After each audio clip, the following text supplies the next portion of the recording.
জেৰেঙালৈ লৈ যাব।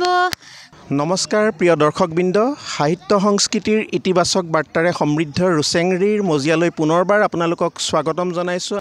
আমি বৰ্তমান উপস্থিত আছোঁ অসম নাগালেণ্ড সীমান্তৱৰ্তী অঞ্চলৰ শিৱসাগৰ জিলাৰ হালুৱাটিঙৰ জকাই পদূলি মজলীয়া বিদ্যালয়ত। ইয়াতে অনুষ্ঠিত হৈছে 7 দিনীয়াকৈ জেং বিহুৰ আখৰা আৰু মেচ কছাৰী লোকনৃত্যৰ আখৰা।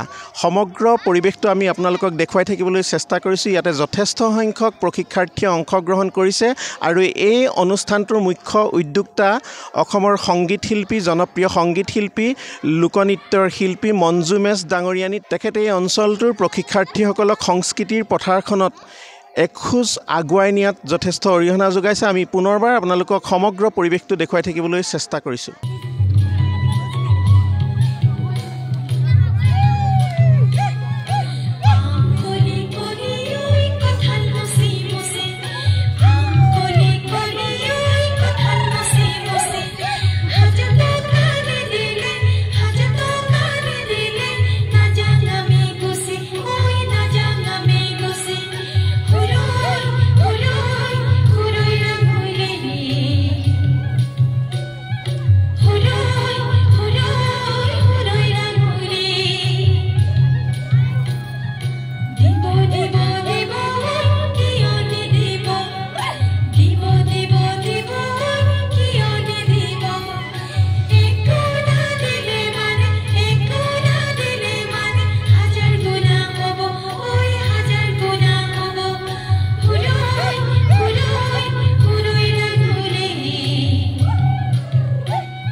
প্ৰিয় দৰ্শকবৃন্দ, যি 7 দিনীয়া বিহুৰ আখৰা অনুষ্ঠিত হৈছিল এই অঞ্চলত, এই অনুষ্ঠানটোৰ মূল উদ্যোক্তা সংগীত শিল্পী তথা মেচ কছাৰী লোকনৃত্যৰ প্ৰশিক্ষক মঞ্জু মেচ ডাঙৰীয়ানী। সাংস্কৃতিক জগতখনৰ এটি চিনাকি নাম। আমি তেখেতৰ কাষলৈ যাব বিচাৰিছোঁ আৰু এই আয়োজন সম্পৰ্কে তেখেতৰ পৰা আমি কিছু কথা জানিব বিচাৰিছোঁ। নমস্কাৰ জনাইছোঁ। আৰু প্ৰথমে মই আপোনালোকৰ যোগেদিয়ে সদৌ অসমবাসীক ৰঙালী বিহুৰ আগন্তুক ৰঙালী বিহুৰ শুভেচ্ছা জনাইছোঁ আৰু সকলোৱে ভালে থাকক। এই ঠাইডোখৰ হৈছে আচলতে হালুৱাটিঙৰ সীমান্তৱৰ্তী অঞ্চল এটা। আৰু ইয়াতে আচলতে সাংস্কৃতিক বুলিবলৈ যিখিনি আছে আপোনালোকে হয়তো প্ৰত্যক্ষ কৰে যিখিনি আছে। আৰু এই হালুৱাটিঙৰ কাষতে 621 নং জকাই পদূলীয়া মজলীয়া মধ্য ইংৰাজী বিদ্যালয়ত আখৰা, জেং বিহু আৰু মেচ কছাৰী, মাগন নৃত্য আৰু জাকৈ নৃত্য, মেচ কছাৰী জনগোষ্ঠীৰ 8 দিনীয়া এটা কাৰ্যসূচী। আৰু এই আজি শেষৰ দিনটোত নৃত্যশিল্পীসকল ওলাই আহিছে আৰু তেখেতসকলে খুবেই সহযোগিতা আগবঢ়াইছে আৰু এটা খুব মন আছিলে তেওঁলোকক আগবঢ়াই নিবলৈ, যিহেতুকে আমাৰ এটা ভিতৰুৱা অঞ্চল বুলি ক'লেই বেয়া নহ'ব আমাৰ হালুৱাটিং ঠাইডোখৰ। আৰু পিছপৰা বুলি আচলতে মই নকওঁ, বহুতেই আগবঢ়া আমাৰ ইয়াতে। আৰু আমগুৰিৰ পৰা মই 3গৰাকীকৈ প্ৰশিক্ষক আনি মেচ কছাৰী জনগোষ্ঠীটোৰ যিটো নৃত্য মই সেইটোত তেখেতসকলক অকণমান আখৰা কৰাই দিবলৈ চেষ্টা কৰিছোঁ আৰু আমগুৰিৰ পৰা আনি জেং বিহুৰ প্ৰশিক্ষণ দিছে আমাৰ গীতালী হাজৰিকা, মিতালী হাজৰিকা আৰু সুচিত্ৰা বৰা। তেখেতসকলক অশেষ ধন্যবাদ জনাইছোঁ। ইমান দূৰৰ পৰা আহি আমাৰ এই ঠাইডোখৰলৈ আহি আখৰা কৰাইছেহি। ইয়াকে কৈছোঁ আৰু খুবেই ভাল লাগিছে, সকলো ওলাই আহিছে আৰু এই কৰ্মশালাৰ যোগেদিয়ে প্ৰশিক্ষাৰ্থীসকল কিছু হ'লেও উপকৃত হৈছে বুলি মই ভাবিছোঁ। আচলতে কৰ্মশালা বুলি ক'লে আমি কিবা এটা জনাৰ পিছতে আচলতে কৰ্মশালা কৰিবলৈ যিবোৰ খুটি নাটি থাকি যায়, আচলতে শিকিবৰ কাৰণে যিবোৰ থাকি যায় সেইবোৰহে আচলতে আমি শিকি শেষ কৰিব লাগে আৰু শিকিটো কেতিয়াও শেষ নহয়। আমি যিমানেই আগবাঢ়ি যাম, যিমানেই অনুষ্ঠান কৰিবলৈ যাম, সিমানেই আমি শিকি যাম আৰু সেয়ে মই সকলোকে শুভেচ্ছা জনাইছোঁ। আচলতে আমি মঞ্জু মেচ ডাঙৰীয়ানীক সামৰণি মাৰিবলৈ দিয়া নাই, ধন্যবাদো জনোৱা নাই। এটা জনপ্ৰিয় গীত তেখেতৰ কণ্ঠত আমি শুনি আহিছোঁ, সুৰৈ ৰাঙলী। আমি অকণমান গুণগুণাই দিবৰ বাবে আমি পুনৰবাৰ মঞ্জু মেচ ডাঙৰীয়ানীৰ কাষলৈ যাব বিচাৰিছোঁ। ঠিক আছে। আচলতে ইয়াতে জেং বিহু বা মেচ কছাৰী বুলিয়ে নহয়, সকলোৱে ওলাই আহিছে, জাতি জনগোষ্ঠী সকলোৱে ইয়াতে প্ৰশিক্ষণ লৈছেহি। তেখেতসকলেও শিকিছে, মোৰ খুবেই ভাল লাগিছে। আচলতে মেচৰ ছোৱালী বুলিয়ে নহয়, সকলো জনগোষ্ঠীৰ যিহেতুকে বোৱাৰী ছোৱালী ওলাই আহিছে শিকিবৰ কাৰণে, সেইকাৰণে মই খুবেই ভাল পাইছোঁ। আৰু এতিয়া মই মেচ কছাৰী মাগন নৃত্য আমাৰ ইয়াতে অনুষ্ঠান মানে আজি অনুষ্ঠিত হ'ব আৰু তাৰ আগে আগে মই অকণমান আপোনালোকক মাগন, আমাৰ মেচৰ যিটো মাগন নৃত্যৰ গীত সুৰৈ ৰাঙলী, সেই সুৰৈ ৰাঙলী গীতটি অকণমান গাই দিছোঁ। ইয়াৰ গিৰি ক'ত গ'ল চৰাই হাল বাই, ইয়াৰ গিৰি ক'ত গ'ল চৰাই হাল বাই, ভিক্ষা দিবাৰ দৰতে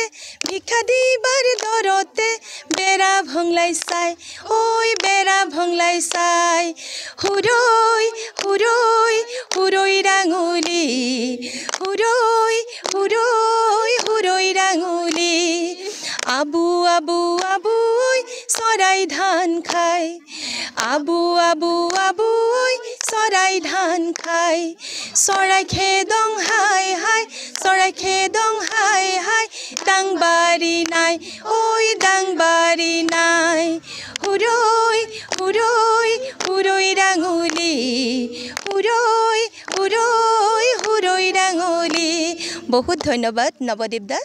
হয়, মঞ্জু মেচ ডাঙৰীয়ানীক ধন্যবাদ জ্ঞাপন কৰিছোঁ। তেখেতে এটা গুৰুত্বপূৰ্ণ কথা উল্লেখ কৰিছে, এই প্ৰশিক্ষণত কেৱল মেচ কছাৰী সম্প্ৰদায়ৰ প্ৰশিক্ষাৰ্থীসকলে অংশগ্ৰহণ কৰা নাই। অসম নাগালেণ্ড সীমান্তৱৰ্তী অঞ্চল যিহেতু হালোৱাটিং, এই অঞ্চলত বিভিন্ন জাতি জনগোষ্ঠীয়ে বসবাস কৰি আহিছে। সকলো লোক একত্ৰিত হৈ এই কৰ্মশালাখনিত অংশগ্ৰহণ কৰিছে। আমি এই আপাহতে সকলোলৈকে ধন্যবাদ জ্ঞাপন কৰিছোঁ।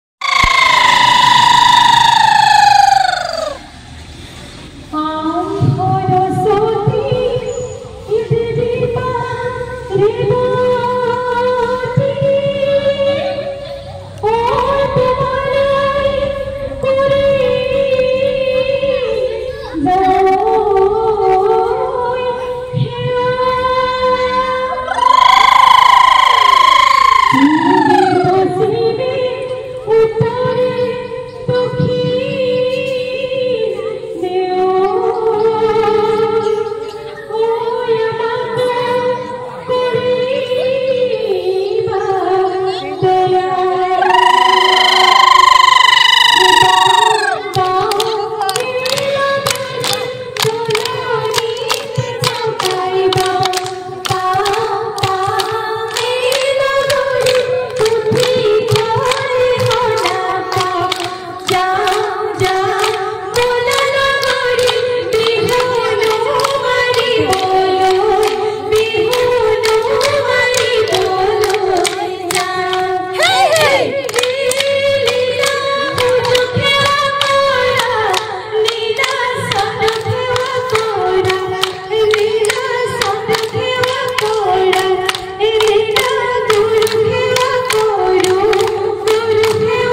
এই স্থানতে বিহুৰ আখৰা কৰা হৈছিল। জেং বিহুত বহুতো প্ৰশিক্ষাৰ্থীয়ে অংশগ্ৰহণ কৰিছিল। উপস্থিত আছিল প্ৰশিক্ষক হিচাপে গীতালী হাজৰিকা। আমি তেখেতৰ কাষলৈ যাব বিচাৰিছোঁ আৰু আজিৰ সামৰণি অনুষ্ঠানৰ অনুভৱ সম্পৰ্কে আমি কিছু কথা জানিব বিচাৰিছোঁ। হয়, ধন্যবাদ। সামৰণি অনুষ্ঠান বহুত ভালেই লাগিছে। মই যিহেতু শিকাৰো, গতিকে ময়ো ৰিংকুমণি হাজৰিকা বাইদেউৰ ওচৰত শিকিছিলোঁ জেং বিহু। তেওঁ আমাক বহুত ভালকৈ শিকাইছিলে। তেনেকৈ আমি মঞ্চত উঠিলোঁ। প্ৰথম আমি প্ৰতিযোগিতা মঞ্চত উঠা নাছিলোঁ। প্ৰথম আমি নিজৰে অভিজ্ঞতা হওক বুলি উঠিছিলোঁ। অভিজ্ঞতা হ'ল বহুতখিনি, ভাল বেয়া সকলো অভিজ্ঞতা হ'ল। তাৰ পাছত আমি দ্বিতীয় বৰ্ষত আমি উঠিলোঁ প্ৰতিযোগিতা মঞ্চত। তেনেকৈ প্ৰথমখন প্ৰতিযোগিতা কৰিলোঁ। প্ৰথম প্ৰতিযোগিতাত আমি সফলভাৱে জয়ী হ'লোঁ আৰু। তাৰপৰা তেনেকৈ যিমানকেইখন আমি কৰিলোঁ প্ৰতিযোগিতা, গোটেইকেইখনতে আমি স্থান পাবলৈ সক্ষম হ'লোঁ। গতিকে তাৰ পৰা বহুতখিনি আমাৰ অভিজ্ঞতা হ'ল। প্ৰতিযোগিতাৰ পৰা যিমানখিনি জানিলোঁ সিমানখিনিয়ে এওঁলোকৰ আগত শিকাবলৈ চেষ্টা কৰিলোঁ। তাতো মোৰ বহুতো ভুল হ'ব পাৰে, গতিকে ক্ষমা কৰিব যিমানখিনি ভুল হৈছে। হয়, ধন্যবাদ জনাইছোঁ প্ৰশিক্ষকগৰাকীক। এই কণ প্ৰশিক্ষাৰ্থীসকলক সংস্কৃতিৰ পথাৰখনত আগুৱাই লৈ যোৱা যি প্ৰচেষ্টা চলাইছে সেয়া সঁচাকৈয়ে শলাগনীয়। আমি এই চেগতে পুনৰবাৰ প্ৰশিক্ষকগৰাকীৰ পৰা এষাৰি জেং বিহুৰ নাম আমি শুনিব বিচাৰিম। এই জয়া হ'লে নহ'ব, জেৰেঙালৈ লৈ যাব, কুট কৰা গছতে মেৰাই মেৰাই বান্ধিব, চোৰাতেৰে কোবাব, গৰম পানী ঢালিব, নগাৰে বেশে ধৰি গদা পানী আহিব, গদা পানী আহিব, পাহাৰে ভৈয়ামে বিহুৰে বাতৰি, বিহুৰে বাতৰি বান্ধি যায় মিলনৰ হাকু, যাওঁতি যোগীয়া বহাগৰ বিহুতি, বহাগৰ বিহুতি, নাচি কেনেকৈ থাকোঁ। হয়, ধন্যবাদ জনাইছোঁ। আমি প্ৰিয় দৰ্শকবৃন্দ আপোনালোকক জনাইছোঁ ৰঙালী সমাগত আৰু কেইটামান দিনৰ পাছতেই সমগ্ৰ অসমবাসী ৰঙালীক আদৰিবলৈ ৰৈ আছে। অশেষ উদ্যমেৰে, অশেষ হেঁপাহেৰে আমি সকলোলৈকে এই চেগতে ৰঙালী বিহুৰ শুভেচ্ছা জ্ঞাপন কৰিছোঁ। হয়, প্ৰিয় দৰ্শকবৃন্দ, এই অনুষ্ঠানত অৰ্থাৎ এই সামৰণি অনুষ্ঠানত অতিথি হিচাপে উপস্থিত আছে এইখন বিদ্যালয়ৰে প্ৰাক্তন প্ৰধান শিক্ষক অজিত বাইলুং ছাৰ। আমি তেখেতৰ কাষলৈ যাব বিচাৰিছোঁ আৰু এই অনুষ্ঠানটোত উপস্থিত থাকি তেখেতৰ অনুভৱ সম্পৰ্কে আমি জানিব বিচাৰিছোঁ। ধন্যবাদ। মই এই অনুষ্ঠানটোত আজি উপস্থিত থাকি যথেষ্ট আনন্দিত হৈছোঁ, কাৰণ যোৱা 7 দিনত দেখিছোঁ ইয়াত আজি জেং বিহু কৰ্মশালা, গতানুগতিকভাৱে মেচ কছাৰী নৃত্যৰ কৰ্মশালা ইয়াত অনুষ্ঠিত হৈছে। আৰু যিসকল প্ৰশিক্ষকে ইয়াত প্ৰশিক্ষণ দিছে তেওঁলোকেও যথেষ্ট সুন্দৰভাৱে প্ৰশিক্ষণ দিছে আৰু প্ৰশিক্ষাৰ্থীসকলেও আয়ত্ব কৰিবলৈ সক্ষম হৈছে। আমাৰ এই অঞ্চলটো একচুৱেলি সংস্কৃতিবান অঞ্চলেই হয়। আমাৰ ইয়াত এখন মেচ কছাৰী গাঁও, আৰু মেচ কছাৰী গাঁৱৰ ৰাইজসকলে আচলতে বিহু বুলি ক'লে ইয়াত বহুত আগৰ পৰাই তেওঁলোকে যথেষ্ট আয়োজন কৰে আৰু বিহুৰ নৃত্য, ঢোল এইবিলাকৰ মাত শুনিবলৈ পাওঁ। ইয়াত যিগৰাকী আঁত ধৰিছে মঞ্জু মেচ সঁচাকৈ এগৰাকী সংস্কৃতিৰ সাধক বুলি ক'লেও বঢ়াই কোৱা নহ'ব, কাৰণ তেওঁ এই মেচ কছাৰী জাতীয় সংগীত বা মেচ কছাৰী যি লোক কৃষ্টি, এইবিলাক আমাৰ ইয়াত মেচ কছাৰীসকলে পাহৰি গৈছিলে। তেওঁলোকে ইয়াত আমাৰ অসমীয়া ভাষাকে কথা পাতে। ইয়াত মেচ কছাৰী ভাষাও নাছিলে। মঞ্জু মেচে কাৰ্বি আংলং, ডিমাপুৰ এইবিলাক ঠাইলৈ গৈ বিভিন্ন ভিতৰুৱা গাঁও অঞ্চলবিলাকলৈ গৈ আজি যিটো আমি নৃত্য দেখিলোঁ সেইবিলাকৰ ভাষা সংস্কৃতি তেওঁ তাৰ পৰা আয়ত্ব কৰি আহি ইয়াত প্ৰচাৰ কৰিছে। আৰু সেইকাৰণে মই মঞ্জু মেচলৈ পুনৰবাৰ ধন্যবাদ জ্ঞাপন কৰিছোঁ। এই বিহুৰ আগতীয়া সময়ত তেওঁলোকে আহি ইয়াত যি প্ৰশিক্ষণ দিলে তাৰ কাৰণে মই সুখী হৈছোঁ। ধন্যবাদ। তেখেতক ধন্যবাদ জ্ঞাপন কৰিছোঁ আৰু মঞ্জু মেচৰ যি পদক্ষেপ, এই পদক্ষেপক আমি শলাগ লৈছোঁ। আহিছোঁ আমি অন্য এজন অতিথিৰ কাষলৈ তেখেতৰ অনুভৱ জানিবৰ বাবে। এই অঞ্চলত বিভিন্ন ধৰ্মৰ লোকসকলে ইয়াত বসবাস কৰি আহিছে। এটা সীমান্তৱৰ্তী অঞ্চল। এই অঞ্চলত সকলোৰে নিজৰ নিজৰ কিছুমান সংস্কৃতি আছে, যিহেতু ইয়াত সংস্কৃতি ইমানবিলাক আছে যাতে সকলোৱে আজি তাৰিখলৈকে ভালকৈ গম পোৱা নাছিল। আজি ইয়াতে যে একে ওচৰতে বাস কৰা মেচ কছাৰীসকলৰ যে এনেকুৱা এটা সংস্কৃতি আছে, তো সেই সংস্কৃতিটো আজি ইয়াত সকলোৱে দেখিছে আৰু বিভিন্ন সম্প্ৰদায়ৰ লোকসকলৰ অনুষ্ঠানবিলাকো আমি দেখিছোঁ। আৰু যাতে এই অনুষ্ঠানবিলাক সকলোৱে নিজৰ নিজৰ আগবঢ়াই নিব পাৰে, তাৰ বাবে ইয়াত বিশেষভাৱে আমাৰ ইয়াৰে স্থানীয় উদ্যোক্তা মঞ্জু মেচ বহুত দিনৰ পৰাই বিভিন্ন অনুষ্ঠানবিলাকত অংশগ্ৰহণ কৰি আহিছে। আৰু ইয়াতে আমাৰ কাষতে আছে ৰুমি মেচ বাইদেউ, যিটো বান্দৰীজান প্ৰাথমিক বিদ্যালয়ৰ প্ৰধান শিক্ষয়িত্ৰী। তেখেতেও এইবিলাক অনুষ্ঠানত জড়িত হৈ থাকে। আমি অনুষ্ঠানটোৰ অতিথি অৰুণ বৰগোহাঁই ছাৰ, এইখন বিদ্যালয়ৰে সন্মানীয় প্ৰধান শিক্ষক, তেখেতলৈ আমি ধন্যবাদ জ্ঞাপন কৰিছোঁ। এইবাৰ আহিছোঁ এই অনুষ্ঠানৰ অতিথি ৰুমি মেচ বাইদেউৰ ওচৰলৈ। আমি ৰুমি মেচ বাইদেউৰ পৰাও কিছু কথা জানিব বিচাৰিছোঁ এই সমগ্ৰ অনুষ্ঠানটোৰ বিষয়ে। সৰ্বপ্ৰথমে মই ৰুচেঙীৰ মুখ্য সম্পাদকলৈ ধন্যবাদ জ্ঞাপন কৰিছোঁ। আমাৰ সীমান্তৱৰ্তী অঞ্চললৈ আহি প্ৰচাৰ প্ৰসাৰৰ কাৰণে ইমানখিনি কৰাৰ বাবে তেখেতলৈ ধন্যবাদ জ্ঞাপন কৰিছোঁ।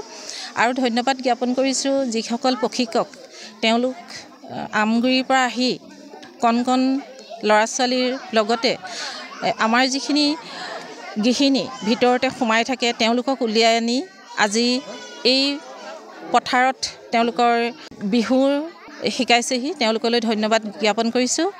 আৰু মই মঞ্জু মেচক ধন্যবাদ জ্ঞাপন কৰিছোঁ। তেখেতে ইমানখিনি আজি ভিতৰুৱা অঞ্চলত